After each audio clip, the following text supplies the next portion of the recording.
quiet on there. First of all, can you hear me in the back? Yes. I don't have any idea how long I'm going to talk, but I had to go to the Mayo Clinic. I had major surgery on my neck 4 months ago and got a good clean bill of health, so did that this morning, and tomorrow I have to go there. But I came down here because of the faith I have in this guy here on my left. Yeah.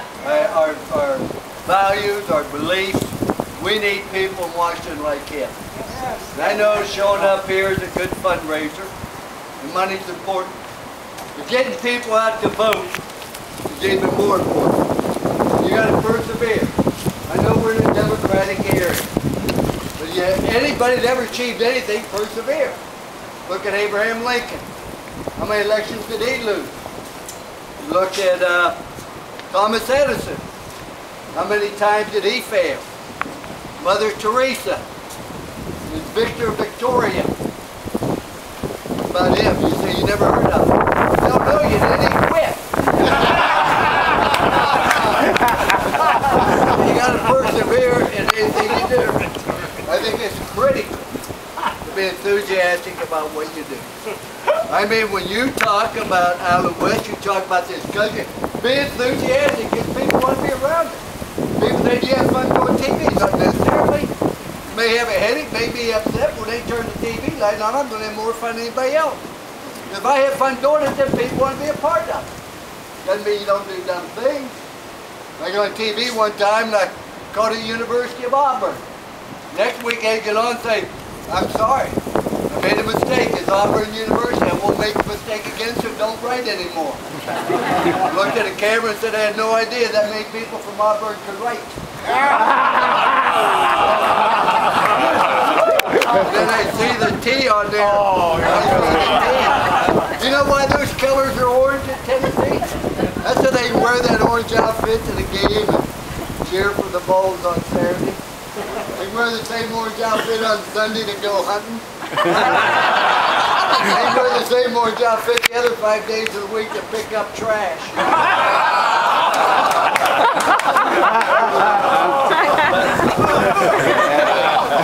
Let me tell you some things that I believe in very, very strongly. I'm an old man. I'm so old I don't even buy green bananas anymore. I worry about this country. I worry about the future, and I worry about where we're going.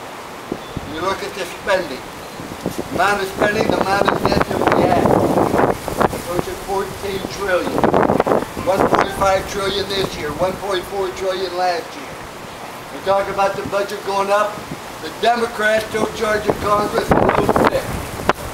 No president can spend money with Congress appropriated. I grant you the Bush should have vetoed a heck of a lot of those things. But we need to get people like him. I don't mind wasting, I don't mind taxes, but I hate wasting money. I hate the inaptitude. I hate to see the things that are being done. They say, well, we got to raise the tax on the rich. How much is enough? 99% that we pay would tell me what's enough. When I see the thing wasted, I had to have, unbeknownst to me, the doctor called to Medicare to get a clearance because I had to go back up. He called me and said, you don't have Medicare anymore. I said, what? He called him, he said, I am on my wife's insurance. My wife works, and so I am on her insurance and no longer qualified. I said, that's interesting. My wife's 73. She had cancer 11 years ago, stage 4. Her weight went from 129 to 89. They gave her 10% chance to live. She's doing well now. I don't pray for her anymore. I pray to her. She's a saint. But she doesn't work. 4 days, 24 different phone calls, and they tell me we might be able to get it straight in another 3 weeks. The ineptitude of people. You wouldn't tolerate that in the public sentiment. Why do we tolerate it in government? Why do we tolerate the abuse? Why do we tolerate the ridiculous, stupid things they do? Time after time. And we deserve the government we get.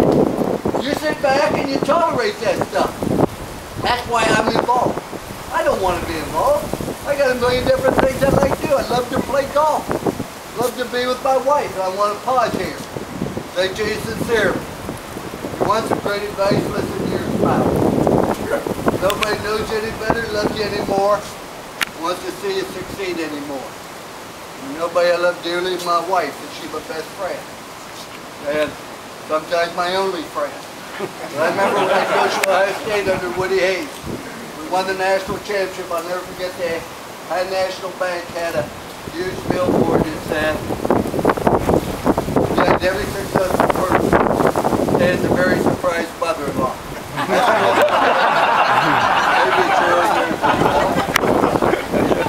I was born in the Depression.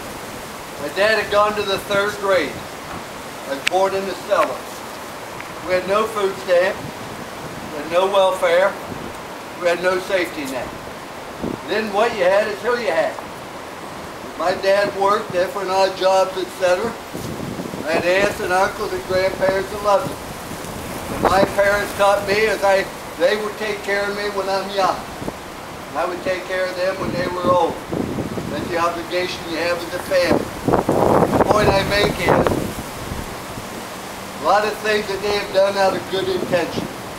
We created a couple generations of people that are dependent upon somebody else. The life of matter choices. Wherever you are today, good, bad, or different because of choices you make. I'm here at this beautiful home, this beautiful environment. I can tell you, Mr. Ryan made some good choices. You choose to do drugs. You choose to drop out of school.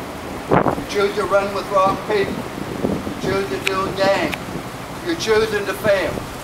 And yet, when you make choices, they should also have ramifications. If you make a bad choice, that should be up to you to suffer the consequences. Why should somebody else pay for the bad choices you make? I just believe that we need to hold people responsible. And I get tired of the president as somebody we always respect. And I get tired of there always being an enemy. It's always somebody else. He always has to have an enemy and isolate him. That's nonsense. Let's stop dividing. How about getting me somebody that inspires people and tells them how good they be if they're willing to work, get off their duff, how much talent and ability they have. They have no idea how much they accomplish till they find out what hard work, perseverance, and dedication will do. Talk about immigration. I'm all for immigration, legal. When I coached at Notre Dame, I want to tell you what I told the freshmen the first day they reported. I said, you will become us. It will not become you. I don't care how you wear your socks in high school. I don't care how you practice, you're going to become us. I feel the same way about immigration. Come here, welcome. My grandparents came here. Welcome. But come here to become us. Don't expect me to become you. I'm dead tired of Dowling too.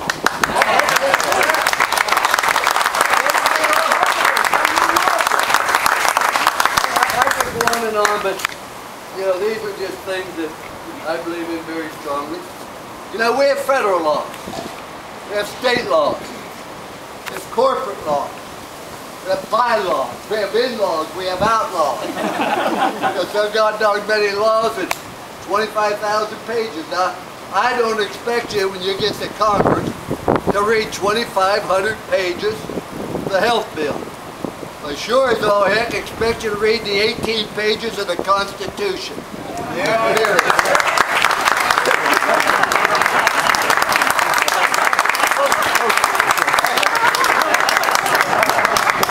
I gave mine to Skip 2 weeks ago and haven't had a replacement. I tell you, I always kept one. And the thing is, I say, we only need one law to do right there.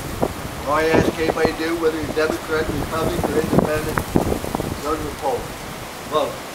Do the right thing. If you want to be happy for an hour, read a steak. If you want to be happy for a day, play golf. If you want to be happy for a week, work for a week.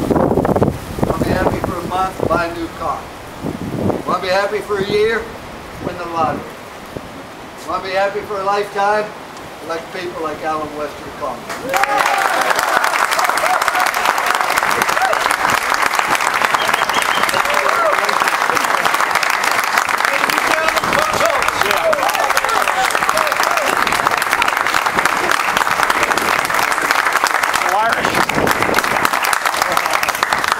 Not a whole lot that I can say after a great man like Coach Lou Holtz, and sir, I really want to thank you for taking the time to come down. I want to thank the Ryans for opening up their home. I want to thank the McLaughlins for putting this on. Thank my wife Angela for being there by my side and helping me through this. As you said, it's good to have a best friend and a foxhole buddy. Of course, like any other good foxhole buddy, sometimes we get in the trenches and we argue, we fight. But when we come out, we're focused on one simple thing. What's best for our family, what's best for this country, what's best for each and every one of you. And so as I want to close out with some remarks, I think it's so important we look at this thing just like it's in college football right now. And that's why we kind of wanted to have a college football thing. Because I look at the people now that are running the things in Washington, D.C. And those are the people that sit up in the stands. Those are the people that heckle the folks that are down there on the field. But somehow, all of a sudden, they got down on the field. And they're trying to play this game. And they're playing this game so pathetically, so poorly, that every time they come around, there's a penalty flag being called. There's a penalty flag for false start.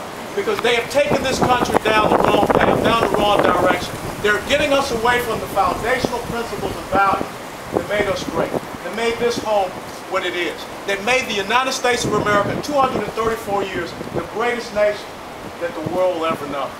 They're personal foul for holding, because when they talk about taxing the rich, what they're really talking about is punishing the producers, punishing the employers, taking away from the people that invest, that create the innovation, that create the ingenuity, that are the economic backbone of this country.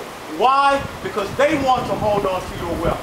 Because if we're not careful, if you look around, when we get to the point that more than half of this country will be tied to government, either by a subsistence check or by an employment check, what happens to the future and the legacy of this republic? What happens to the long-term sustainable economic growth if they continue to have a penalty flag for holding? That's what they're trying to do with the economic wealth of the American people. We cannot allow that to happen, because if we are going to get out of this economic recession, we cannot look to Washington, D.C. We have to look at each and every one of you, because you're the ones that made this country great.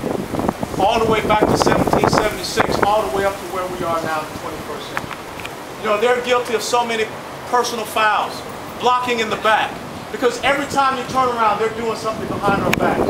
They're going down a great state like Arizona, who is following the Constitution to protect its citizens, and yet they want to bring a lawsuit against them, or bring a lawsuit against the sheriff down there. You know, I just read today that now there's a new bill coming out for livable communities, because now they want to control where you live. They want to control how you transport yourself. They want to force you to go to mass transit, or riding bicycles, or walking on trails. This is absolutely wrong, because they're seeking to take more and more of our freedoms and liberties. He'll be down there fighting for you, because he's not going to do it. Because the only thing he's going to do is whatever Coach Pelosi says. And that's the bottom line. That's right. And if we allow Coach Pelosi to continue to run this team come January of 2011, then it's Katie Bartlett. Because, as Plato once said, again, Coach Holtz kind of elaborated on, one of the penalties for refusing to participate in politics is that you will be governed by your inferiors. That was true back then in Greece. That is true today in the United States of America. So when you depart here today, it's the fourth quarter. You've got to leave it on the field. They don't believe that you have it in your gut to fight. They don't believe that you're going to get out there and be activated. Because the unions are going to come down here. The SEIU is going to come down here. The ACORN is going to come down here. Because they're afraid of who we are, what we represent, what we stand for. The liberals have owned South Florida for too long. We're going to tell them that our voices are here. They will be heard. And when we go to Washington, D.C., I will carry your voice to make sure that this big, this bright shining light that is the United States of America